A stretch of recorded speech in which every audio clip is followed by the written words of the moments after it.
Hi, welcome to another episode of Hot Takes. Now, down in Australia, in Sydney and Bondi Beach, there's been a massacre.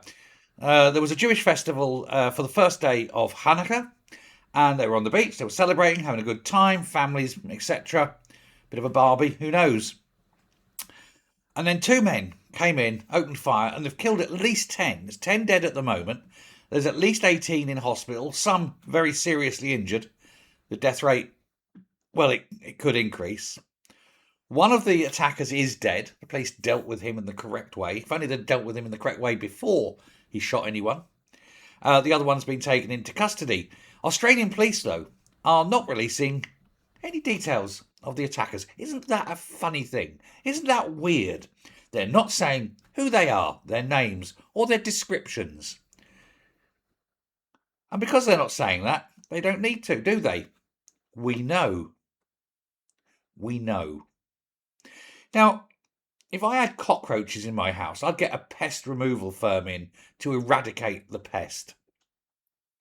If I had termites, I'd get them in to kill the termites. You know, if we had rats, you'd put the poison down and eradicate the rats. It's a perfectly normal thing to do. Unfortunately, we've got a government, and Australia's got the government, and America's got the government to a point. Maybe less so now, thank you, Mr. Trump. But it seems all the white countries in the world have governments that refuse to call in Rentokil. They just happily let the vermin who want to kill us wander the streets, killing us, raping our children, and do nothing about it.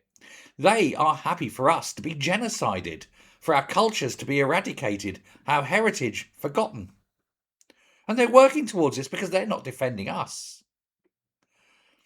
The white peoples of the world are being eradicated, genocided. And the people who are doing it are their governments. If a government is so set on not protecting its people, then the people, I think, must protect themselves against the government. Sitting there going, oh, but we mustn't say anything, it's racist, is bullshit. You go to, say, for example, Muslim country as a white Christian and try and stand for any form of local authority or stand for parliament or anything like that. Won't happen. Because they don't let it happen. Perhaps we should take a leaf out of their book and say, enough. We're not going to allow anyone who's not British or Australian or whatever to have any form of power, just like they do, exactly the same. Reciprocity. Because they do it, it must be right. After all cultures are equal, according to the left. Well, their culture's equal, and if they don't want people who's not their culture in power, then we must be the same. But we must also protect ourselves. We must look to the cause of the problems and eradicate the cause. And if the cause is a political belief that wants to eradicate us, we must eradicate that political belief, throw it out of the country. During the war, Germans, for example, were rounded up and put in camps in Britain. Because there's a war on, you know. Well, you can't tell me there's not a war on now. So perhaps to protect Britons, we need to round up other groups to protect ourselves. Look to see where the trouble is and say, enough's enough. Maybe. I mean, I'm not saying we do it. I'm just saying we need to consider it.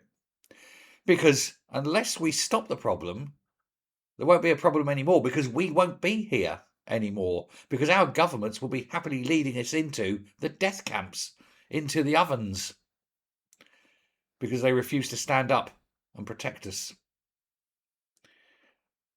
Why aren't the Australian police naming names, naming the identities, telling people the truth? It's because they know that people will get angry with the truth. But people are already angry with the truth, and people know the truth.